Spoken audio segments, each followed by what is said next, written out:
My FM 的前台长，我们欢迎伟良。跟我一起来的今天呢是 CloudJoy 的另外一个 co-founder， 他就是 Dennis 李浩峰先生。Hello， 大家好，也欢迎你 Dennis， 谢谢。我们之前一直想说，我们每次要去买票，我们都需要去不同场馆的网站，然后去看什么演出哇，然后我们要去买票的话，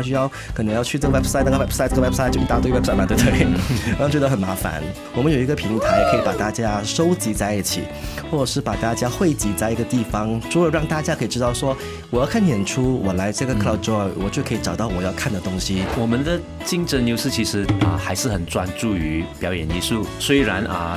售票平台可以卖任何的一个演出也好活动也好，但是我们还会 position 我们 as a 表演艺术的一个平台，这样子的话跟那些国际的平台呢就有一个区别。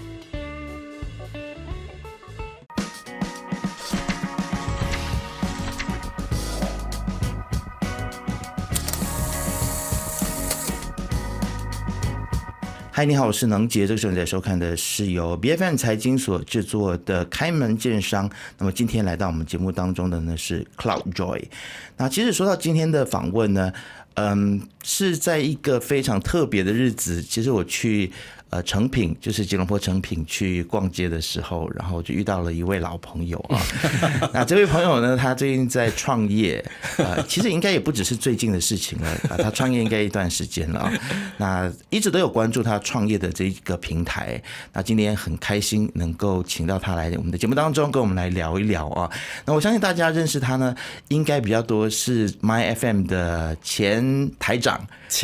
没错，是我们欢迎伟良，欢迎你。Hello， 大家好。那伟良也介绍一下你的搭档好不好？没错，跟我一起来的今天呢是 CloudJoy 的另外一个 co-founder， 他就是 Dennis 李浩峰先生。Hello， 大家好，也欢迎你 Dennis， 谢谢。是好，其实 Dennis 应该不是第一次来 BFM 嘛，对不对？对，不是第一次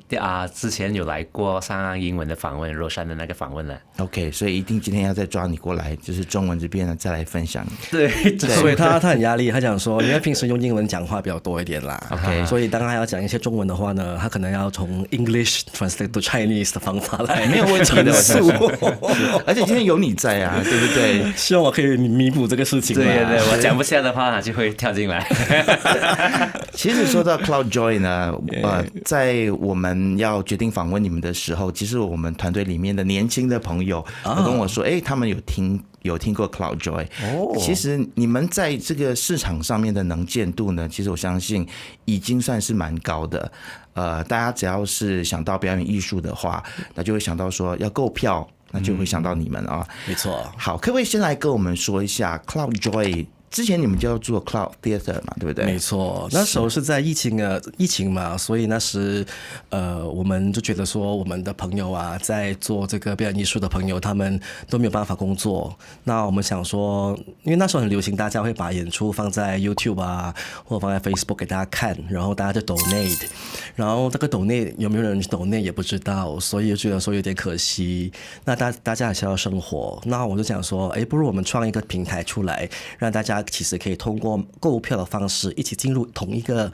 平台，然后一起去看戏。那这样子的话会更保障于我们的表演者的他们的收入这个事情。同时间我们也让大家可以看到说其实在疫情期间马来西亚的表演艺术它还是可以在进行的。那时候我们就创立了这个平台叫做云剧场，叫做 Cloud Theater。然后那时候我们真的很单纯的想要帮助嘛，那时候就跟着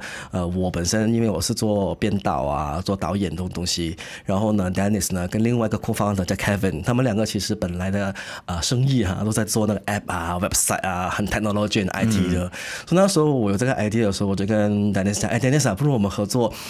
这个时候赶快创立一个平台，然后来帮助我们的朋友们。然后真的是我们在大概很快的2-3个月时间2-3个月我们就把那个平台做出来，然后我们就用我的一个在我家做的一个直播演出叫老鸟嘛。然后呢那时候是个单人剧，而且我记得是 MCO 大家还要偷偷摸摸跑去我家，然后还有召集一些灯光师啊，还有一些朋友来帮忙处理整个演出的部分，在家里做了一个直播。然后当下我们卖票的话，也大概卖了大概300张左右的票，for 一个线上演出，一个有史以来第一次的一个线上演出。那时候我们觉得，原来这一个形式看起来是 work 的，而且主要是大家看到这是一个生机，它是一个商机，它也是一个让大家可以有机会可以展示更多作品的一个平台。所以那时候开始呢，我们就很积极的去宣传，讲说，大家不好在家而已了，不如把你们之前曾经有做过的演出的一些 video 啊，或者是你们如果想要很大胆的在家里做一些直播的演出啊，都可以来我们平台做。那时候我们的收费非常非常的便宜，因为我们希望大家可以度过这个难关。我们是以这个所谓的帮助的角度为出发为主的。但是你知道说，其实那时候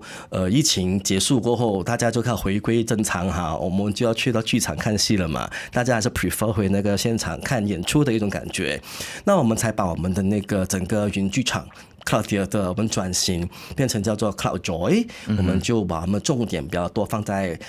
卖这个实体票、实体演出的票这件事情。因为对我们来讲说，马来西亚也真的是我们之前一直想说，我们每次要去买票，我们都需要去不同场馆的网站，然后去看什么演出哇，然后我们要去买票的话，可能要去这个 website 那个 website 这个 website 就一大堆 website 嘛，对不对？然后觉得很麻烦。那如果是这个时候我们这个 Cloud Theatre 或者变 Cloud Joy 过后，我们有一个平台可以把大家收集在一起，或者是把大家汇集在一个地方，除了让大家可以知道说我要看演出，我来这个 Cloud Joy，我就可以找到我要看的东西，然后最重要的是我看到我要看的东西之后，我立刻可以行动买票，然后我就可以拿到电子票，然后我就可以去看戏了，看个演出了。我觉得这个就是我们要的一个非常方便观众，也方便大家寻找资料的一个很好的方法。所以我们后来就卯力全开，就把我们的 Cloud Joy 这个平台就发展到去不同的源流，包括我们用中文啊、英文啊、马来文啊、印度文啊、东马啊、南马、西马，我们都希望大家都可以把我们这个平台看成是一个马来西亚目前为止它算是唯一一个以表演艺术为主的一个售票平台。当然我们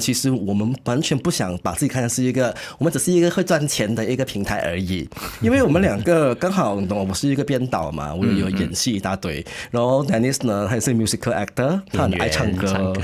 很厉害唱歌跳舞这样子的。我们每个人都知道说我们做这行这么久啊，我们都一直很 struggle with 很多的被忽视的这个事情，所以我们讲说如果我们靠外来者帮助我们，那不如我们靠我们自己来帮助我们，我们就把这个平台变成是大家集合力量的一个地方。人救不如自救了，对，没错啊。我们先让大家看到是我们这个行业其实并不是一个你可以忽略的一个行业。我们觉得说只要来到我们的 Cloud Joy 平台上面，你就会发现到其实每个星期都有大概整10个、20个，有时甚至30、40个演出在进行当中。你可以忽视这是一个不赚钱的一个行业吗？那我觉得我们也希望从此让政府或者是让一些机构可以看到我们这个行业，然后这个 industry，它其实真的是一个 industry， 它不是一个业余你开心我开心，我们一起来嘿嘿哈嘿哈就结束的东西，并非如此而已的。是，所以这个是我们一个很大的一个使命。所以因为我们是 by arts， 我们是做 art 的人，所以我们是 by arts for arts， 这个是我们在做这个平台一个非常重要的一个使命感。是，其实每次听到这个由这个疫情而生的这些创业的故事呢，我都会觉得说，在疫情当中，很多人看到了一些痛点跟需要，然后你们也尝试去解决。你们不只是在解决行业的一个痛点，你们还解决了就是现在一般人他在可能搜寻表演艺术门票的时候的一个很重要的痛点，就是像刚伟良所说的，大家可能在之前需要去不同的网站，那现在只要一站式的就可以去买到各个不同的表演的这个门票。但是要解决这个痛点，我相信是一个很大的工程，因为你要把不同的门户，然后如何或者是不同的网站门户或者是不同的表演汇集到你这边来的话，它其实在技术上面是不是需要下一点功夫呢？对对对，其实在很多年前呢，应该在15年前，我已经开始有这个念头，要把所有的那个演出集中在一起。然后我也尝试了2次，我做了2个 website try to achieve this one， 但是不成功。第一次呢是我自己就去收集，我每天都会去到不同的网站把它们收集起来 manually 的意思。对 manually 我自己做，结果花太多时间了，做了1-2年之后呢，我就放弃了。然后第2次呢，我又尝试多一次，我就写了一个 robot， 它就会自动去把全部的那些资料呢收集在一起，但是也是做不起来。OK， 哇，你会编程啊？对，我是一个software engineer。OK， 厉害没有？会唱歌跳舞，会做 IT 还有 Kevin 呢，我们的另外一个 co-founder 呢，他就是multimedia designer， 所以那时候呢，我们就一起合作，就要尝试把这个东西做出来。结果第2次也是失败，也是不成功。然后到了第3次的时候，就是MCO 那次伟人来找我们，我们就是从云剧场开始。然后就这样子慢慢做下去，结果就靠出来，就整个靠出来了。然后也是技术上也是一直从云剧场慢慢改，从第一个演出，我们当时的云剧场只可以同一时间有1档演出，直到我们一直去每一个礼拜都在改，然后可以1个礼拜可以有几档的演出了。然后再从那边演变出票务平台，那时候我们叫 CloudDix。然后再从那边演变出on demand streaming 平台，那时候我们叫 Cloud Theatre Revive，就是这样一天一天的那个技术上一直在改，就这样过了4年，所以 Cloud Joy 才演变成今天。你们已经4年了，不知不觉4年了，对，4年了，所以技术上是很难，但是每一天都在改变，每一天都在进步，才会做得到今天这样子的地步了。我要说，因为你懂吗？我们做过大公司的我们要改个东西是多难，你知道吗？在 IT 的部分，这个就是我想要问的，生气有没有？但是其实你们在改，或者是你们在发展新的业务的时候，你们是怎么样子有这样子的眼光去发现说，比如说串流的市场是可以做的，或者说什么一个新的业务要出来的时候，你们是会先经过讨论，然后才把它推出，还是说先做，然后再边做边修正呢？你们的比较 spontaneous 一点的，随性有点艺术家的一个脾气在里面，我们就先做吧，因为当下我们知道他需要，市场需要这个东西，我们先做出来，然后过后我们再从中慢慢修。对，而且我们团队比较小，所以我们可以变得很快。其实我们团队到现在只有10个人，一半是tech team， 就是说都是programmers 跟 designers， 然后还有一半就是 community team， 就是做 sales 跟 marketing 的。所以任何东西有要求的时候，我们就会去讨论。比如说有一个 organizer 他说他想要这样子卖产品 ，OK， 我们就是回去讨论说 ，OK 做得到，好啊，就做吧。所以我们就很快的就去讨论做出来，然后如果真的做得到的话，我们就下更多的本，然后把这个扩展起来。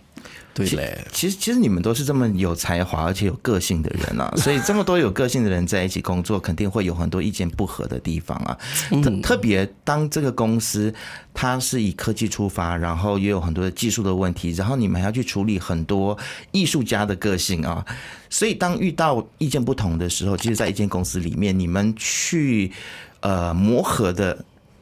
秘诀是什么？有肯定，因为我也不是第一次做生意之前也是有做过10多年的生意了，所以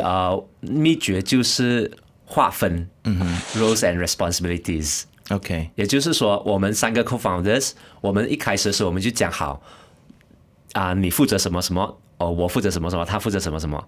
然后我们还可以互相 advise 彼此，但是到最终的那个决定权呢，还是回到那个人的身上，那个负责人的身上。对 OK， 我们可以怀疑，但是我们会尊重。OK， 我们可以提出反对的声音，但是我们让对方去做这个决定。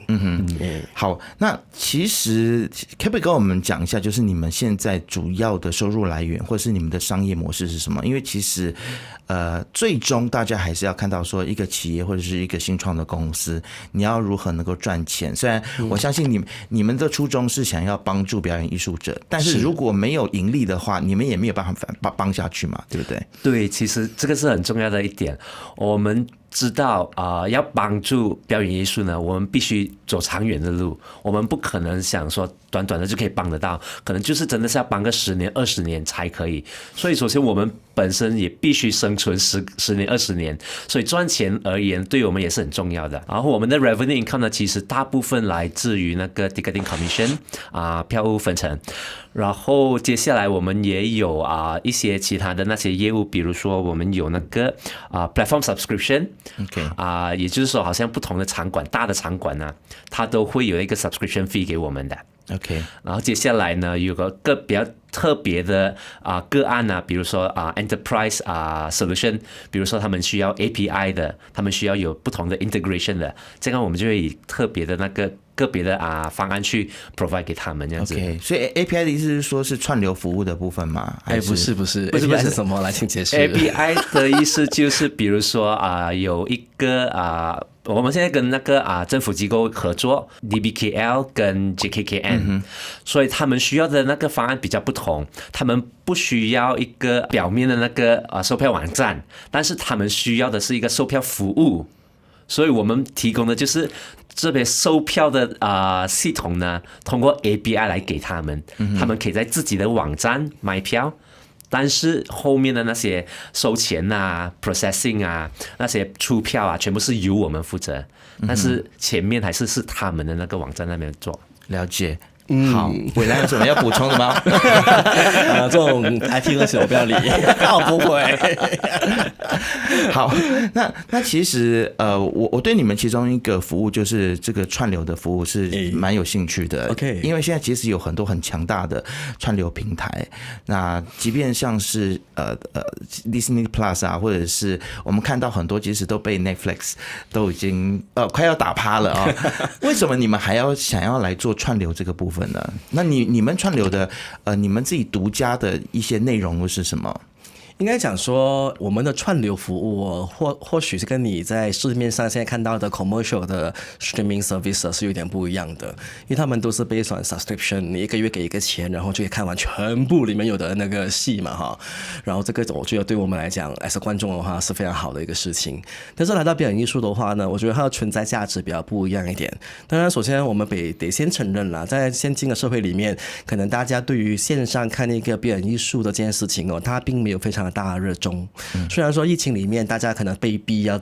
做这件事情，所以大家就接受了。但后来大家如果有的选的话呢，他们宁愿去到现场去看一个现场演出嘛。然后这个是比较大家喜欢做的事情。那我们的串流服务呢，主要是为了应付有一些演出，当他已经做了一个很美好的一个 recording， 然后这 recording 其实后来可以成为第一，他们当然可以收在这里当一个档案呐。然后第二呢，其实它也有一些所谓的一个学术性的一种研究的一个作用在里面的，尤其是当日后的一些学生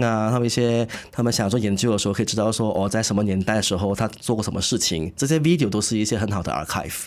然后这所谓的这个资料库呢，其实对于我们来讲说，目前为止马来西亚并没有一个单位呢特别去收集，或者是去鼓励大家去做这件事情。那 archiving 这个东西对一个行业来讲是很重要，无论是它是通过文件的，还是通过这个 video 的。那我们希望说，因为我们有这个 streaming service， 有这个所谓串流的这个服务，我们希望大家可以把它看成是一个第二轮你可以尝试去赚钱的方法。例如讲说，你在做了一个实体演出，你已经做完了哈，那做了一个5场10场，那过后呢，你如果把它弄一个 video 美美的，那之后你还可以做一轮在线上的演出，然后你还可以让一些没有办法来到现场的或 miss 掉的，因为舞台剧它不可能每一次都是可以容易的在台上演出这件事情，花费太大了，对，所以变成我们希望大家可以从这个实体，然后第2次再做这个线上的，然后第3次呢可以做 on demand 的，让大家可以过后呢可以变成是当我需要看这个戏看这个演出的时候，我只要去点播，我给一个付费，它是 pay per view 的概念而不是 subscription， 然后呢就可以去看到他要看的东西。所以我觉得它的存在价值比较多在于我们把它当成是一个资料库的方面去做处理的。 OK， 你会不会觉得说有的时候在说服一些剧团来做这一些线上 pay per view 这个模式会有点困难？因为我知道有一些剧团他们是非常非常抗拒他们的现场的表演被像你讲的被 archive 起来，或者是被变成一个视觉上面的呈现，因为他们就觉得说舞台剧就是要在现场看才够精彩。所以你有没有经过一些说服的过程呢？当然有啊，你这个想法是很多老人家的想法啊，对，是上一辈的想法哈。我知道很多剧团的上一辈的人都有这种想法。对，而且我还记得当初我们把云剧场推出的时候啊，我们其实有在线上做了一些研讨会啊，参加了一些讨论会啊，然后我们提出云剧场的存在的时候，我们就看到有一些前辈们他们都带有抗拒的心态去很多人吧去表达他们的这个看法。当然我们知道说，当一个新产品出现的时候，它一定会带来的一种恐惧或者是一种不熟悉，你会觉得说啊，我可能 no 那样子，一开始可能是这样一个直接的心态。但是其实很多时候，当你仔细了解了它的存在价值，跟你了解到这个世界上就好像当初我们从大哥大然后变成这个手机，然后我们从电脑大个个变小小个，很多东西都需要一个时间去把它变一个适应这个东西。所以当我觉得我们做这个平台的时候，它的那个出发点啊，它的功能，它如果是 make sense， 它是跟大家说的很明白它的存在价值是什么的时候呢，我觉得大家就会接受它。因为我们从头到尾我们都讲说，我们不是要取代实体剧场这件事情，它只是一个辅助，它根本就是个辅助。因为我们本来也做 art 的，我们也是喜欢在舞台上做 art 嘛，做 live 的东西嘛，因为我做拍东西，这样我不如去拍电视剧更好，拍那个电影更好嘛，是不是？但是舞台剧或者是一个表演艺术，一个舞蹈，一个演出，一个音乐剧也好，它是为什么需要被拍下来？它主要做一个记录为主。然后这个记录为主的方式它真的是有一个价值的。如果你有看海外的话好像 Broadway 他们有 Broadway TV 嘞，就是你看 Broadway 你如果每一天你要去排队买票，你要 last minute 买票都可以买到票去看的。但是有的人都确实是没有办法可以去看戏，可能是因为票价啊，可能因为他不在那个城市啊等等的一些理由。而且 Broadway TV 它的那个 subscription 啊也不低哦，很多人想要看它。所以我们知道说，其实这个东西它真的是一个选择，它是一个选项。你如果看准这个所谓的把它拍下来变成是一个资料库这件事情是很重要的话呢，你就必然会花费一些金钱跟一些精力去处理它。你不相信它可以吗？可以，没问题的。是对，反正想做就做嘛，不想做就不做嘛，对不对？对啊。好，我们来谈一下你们的这个目标的群众，因为现在感觉上使用 CloudJoy 的是以年轻人为主，对吗？也不完全是。我们现在的目标其实就是年轻化。但是不是搭个年轻人为主，因为有些演出其实也是搭个不同的年龄层的，所以不同的年龄层会根据不同的那些演出啊还是活动啊，就会到这个平台来购票，然后去买票去看或出席这个演出这样子。OK， 那要怎样做到就是让不同的年龄层都来使用这个平台呢？哇，说到这个东西呢，这是我真的是要有我要感谢我们团队里面有一个女生叫 Nicole 了因为她就个 Gen Z，you know Gen Z。他们就很懂怎么去跟他的同一个年代的人讲话嘛，对不对？所以我们跟他合作的时候呢，我们就跟他讲说，有些演出呢，它其实看起来它可能是针对比较年老一群的。那你在做宣传的时候，你在写文案的时候的方式，可能也比较多趋向于可以让那些比较适合那个年龄的人看到过后，我想要去了解更多一点的。所以我觉得主要是根据每个演出它的需求而去做特定的一个配置，这个就是我们这边的一个做法。当然我们知道说年轻化我们的观众这个很重要，因为我们知道表演艺术呢，它不能够一直维持在只有我们这个所谓的30岁左右的人会去欣赏的东西。我们希望大家从小开始培养起他们去看表演艺术这件事情。所以呢，我们目前为止就好像我们最近有进了学校我们有跟一个学校合作，跟新纪元学院然后有跟 Taylor 跟三威还有跟 UITM Aswara 这些，我们都希望可以跟他们合作。希望从他们的这个小小的年纪的时候就已经开始培养他们，知道说其实 CloudJoy 你除了可以买票之外，它也是可以让你可以看到一个对于表演艺术的一个未来梦想的一个地方。所以呢，变成我们在跟他们沟通的时候，我们很多时候表达就是讲说，当你觉得你自己有一个梦想，想要在表演艺术里面有一个未来的话呢，你可以在这个地方可以作为一个发迹的地方。同时间呢，我们也让大家知道说，很多演出的时候，因为我们的演出分很多种，有分成有些是幼稚园学校的，有些中学的，有些是大学的，有些是成人的嘛，对不对？所以这些不同的一些类型的演出进来的时候呢，我们就会发现到，其实我们平台所囊括的那种观众群哦，真的是从很小年纪到很老的年纪都会有的。所以你们很努力在打破，就是过去表演艺术给人家的印象，因为对过去我们一直走进剧场的时候，总会有一种熟悉感，然后总是遇到老朋友，哎，怎么又是你？怎么也是你？你知道吗？我们来聚会的，对，每一场表演很像都是同一批人去看，所以其实你们也是希望说，透过这样子的一个平台，然后让更多人走进到剧场，或者是加入到这个表演艺术的观看的这个行列当中。对啊，而且或者我的观察里面是这样子的，像有些团体，有些表演艺术团体，他们其实不是不想要去所谓的接近年轻人，他们可能是不懂怎么去接近，就好像说，是不是每个人都会玩 TikTok？ 就未必如此，好像他就不玩 TikTok 啊，我也不玩。但是你为了接近年轻人，你就必须要玩 TikTok。对，或者小红书你会看一下吗？他也不会去看，我也不看。但是因为工作的需要，因为我们平台也有小红书，也有 TikTok， 所以你也必须要去接触。是，所以我们这边也是一样的，我们也希望说可以通过这些年轻人爱去的地方哈，我们在那边可以让他们看多一点有关于这些演出的这些资讯。但是你知道说这个年代啊，如果你只是单单看那个海报、一些剧照的话，你想要吸引人家来看戏的话，那太天真无邪了，对不对？所以这个时候我们需要弄一些 video 啊，然后一些访问啊，有趣的一些画面，才能够吸引大家的目光，才能够去 click 你那个 video 来看一下嘛，是不是？所以呢，我们的这个所谓的 sales and marketing team、community team， 我们这边这个小妹呢 ，Nicole 呢，她就是说每次我们有一些演出，他们都被邀请去看，然后去拍，然后做一些比较特别的角度的一些内容的 video 来吸引年轻人去关注。哦，原来这个演出，哎，你20多岁也是可以去看一下的这样子咯。所以我们要与时并进，这件事情是很重要的。其实马来西亚的表演艺术是蛮有水准的。那不管是小的剧场也好，或者是大的这些艺术团体，其实我们看到大家都有很多很精彩的、很有国际水准的这些表演啊。但是其实我们看到，比如说国外他们就有很大的市场，那我们马来西亚可能就因为市场的关系，还有大家对于表演艺术热衷的程度不一，所以可能没有这么大的市场啊，票房可能也没有这么好。所以感觉上你们很像也有这样子的野心，要把马来西亚的表演艺术带出马来西亚。没错，让更大的市场关注到。应该讲说，我们当初在做云剧场的时候呢，因为它本来就是一个在线上发生的一个平台，所以变成它本来是可以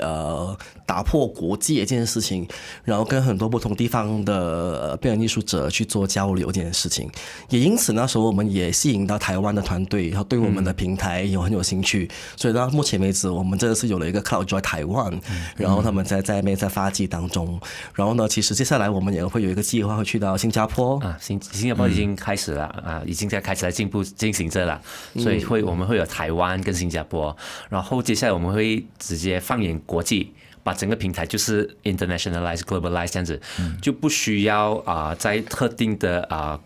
城市啊还是国家才有 Cloud Joy，但是每一个地区都可以有 Cloud Joy， 都可以使用 Cloud Joy 这个平台。这样之后我们就会开始把它们连接起来。比如说台湾的演出，其实在马来西亚也可以看到，通过线上streaming 串流都可以看到不同的国家的演出。这样子我们就可以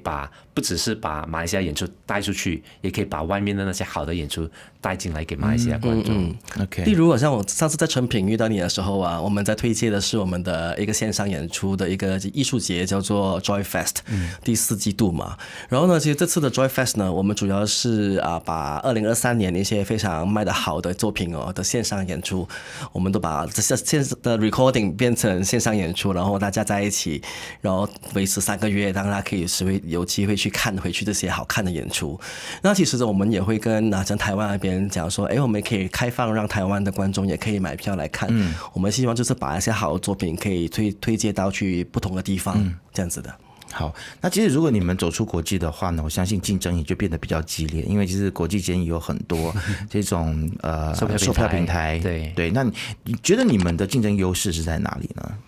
我们的竞争优势其实第一，我们还是很专注于表演艺术。虽然售票平台可以卖任何的一个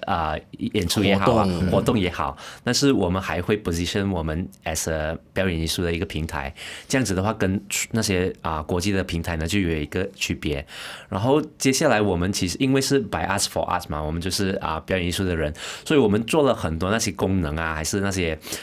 features 都是很帮助这个表演艺术的。比如说我们有一个 community 的一个 feature， 它其实就好像是一个 LinkedIn 给表演艺术的 LinkedIn， 这个是其他的平台没有的。然后还或者你可以把它看成是个 IMDB， 但是 IMDB 是给电影嘛，但是我们这个 community 的平台是给表演艺术的人的。你可以在找到一个比如说演员，你可以看到他演出过的那些表演，然后你可以在这个表演看到这个团体这个organization 其他的演出，就这样子把全部东西拎起来变成一个LinkedIn 或者是一个 IMDB 这样子。所以这个是我们的平台跟其他的售票平台是没有的一个分别。再补充一点的话呢，上次我们有做一个活动叫 CloudJoy Connect， 然后那时候呢我们成功跟另外一个团体啦叫 APP 嘛，就是 Asia Producer Platform， 他们其实也是把来自不同国家的 producer 带来马来西亚做一个研讨的东西，然后也参加了我们这个活动。然后呢我们有跟他们 present 了我们的这个平台可以做什么东西，跟我们有什么功能这样子我们很天真的认为想说其实我们这种平台应该在别的国家已经算是很普遍的啦，我们起步慢而已。但是当日本菲律宾或者甚至是澳洲这些国家，他们看到我们这个平台有这么多那么有利于表演艺术者他们要用的这个平台的时候呢，他们觉得很 surprise，他们讲说our country also don't have， 然后我们觉得真的假的？然后我们从那边我们才看得到原来我们的平台它在别的国家也一样是可以 work 的，因为他们也很希望我们可以赶快可以扩展我们的业务到他们的国家去，让他们的那边也可以把这个平台看成是当地的 performing arts 的一个据点。最后一个问题想要请教你们的就是说，你们要怎样子去平衡在你们的这个营收以及在推广表演艺术？因为其实我相信你们的背景比较特殊，你们不是单纯的就是科技人或者是你知道就是卖票的公司出身的，不是，你们自己也是表演艺术工作者的时候，要如何平衡？比如说有人来跟你们就是一把眼泪一把鼻涕的说哎呀不要说我 commission 啦，我已经过得很我们的剧场已经快活不下去了，真的，怎么办？真的，最近有人跟我问我这个问题，然后我们的收只有20个位置，你可以不要说我这样贵嘛？但是如果你又不收 commission， 那薪水怎样发得出来？对，所以这个很两难，对不对？是很难。其实这个是真的是最难的一点。你讲到平衡，真的是每一天我们都必须平衡生意或者是艺术。对，使命感那个东西是确实是很难的。但是我们其实找到一个方案，但是也是一直每天都是必须平衡的一点，就是我们必须接更多的 commercial 的那些活动，那些就是完全不是艺术的，但是那些活动呢，会为我们带来收入、财富 revenue， 那个是赚钱的，赚钱的东西，没错，赚钱的东西。如果我们有赚钱的东西之后呢，我们就可以花更多effort 去帮助，或者是去做一些那些活动然后给一些 discount 给一些帮助这些表演艺术的那些团体是咯，所以应该问我们有没有做演唱会？我们是有做演唱会的，有啊，因为那个要赚钱，你有了钱，你才能够去帮助这一些可能比较弱势的一些团体，然后帮助他们成长。没错。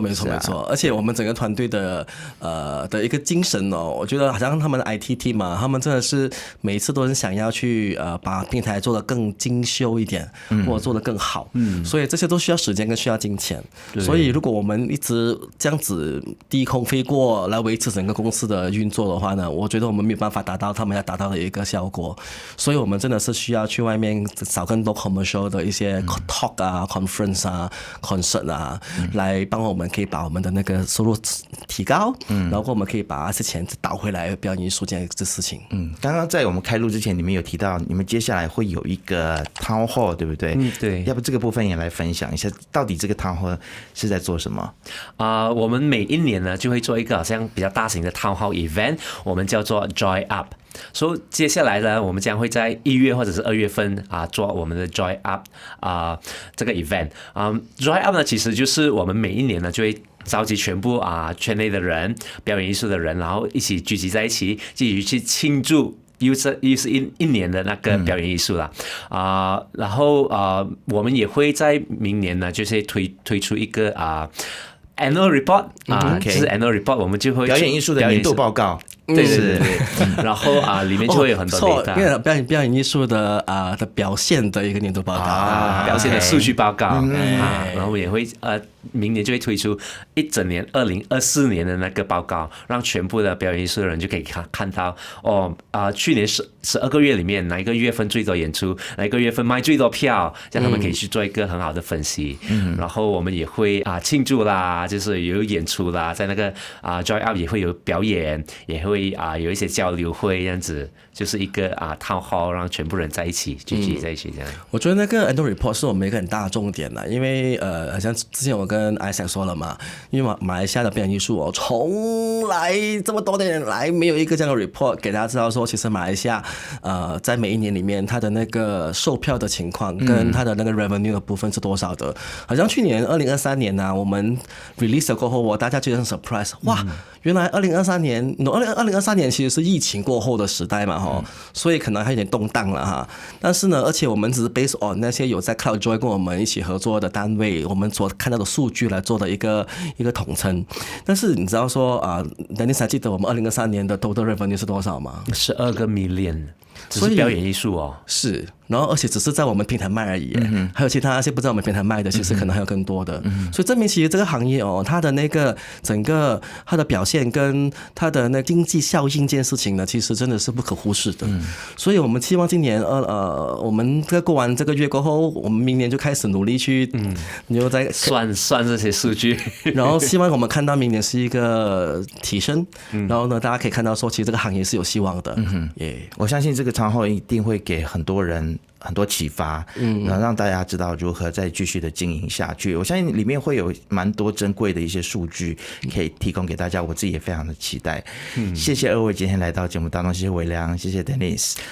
来到我们的节目当中。那希望你们的平台可以越做越好，生意蒸蒸日上，谢谢，祝福你们，谢谢。不晓得大家对于 CloudJoy 这家公司这个平台有什么样子的想法呢？都可以在下面留言给我们，记得一定要按赞、分享、订阅、开启小铃铛，就会看到我们所有最新的影片。我们下次见。